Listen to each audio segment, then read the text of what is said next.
लैल के बजाय असलहा उठा लिया है। तहरीक इंसाफ के मुसल्लह कारकुन इस्लामाबाद रवाना हो चुके हैं।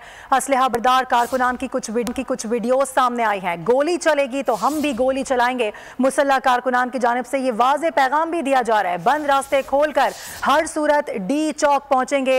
कारकुनान इस वक्त हर धर्मी का मुजाहरा करते हुए नजर आ रहे हैं। असलहा बरदार कारकुनान की वीडियो सामने आई है जो कि इस वक्त वाज़े तौर पर देखी जा सकती है और मौक़िफ़ ये इख्तियार किया जा रहा है कि गोली चलेगी तो हम भी गोली चलाएंगे और इनके हाथों में भारी असलहा भी देखा जा सकता है। पहले तो सिर्फ गुलैल की हद तक बात होती थी, निशानेबाजियों की हद तक बात होती थी, लेकिन अब ये जो ढिठाई का मुजाहरा किया जा रहा है उसके वाज़े सबूत हमारी स्क्रीन पर इस वक्त देखे जा सकते हैं। असलहा बरदार ये तमाम तर कारकुनान हैं जो कि पेशावर से रवाना हो चुके हैं इस्लामाबाद डी चौक जाने के लिए और कहा जा रहा है कि हर सूरत डी चौक पहुंचेंगे। असलहा बरदार कारकुनान की वीडियो सामने आ गई है।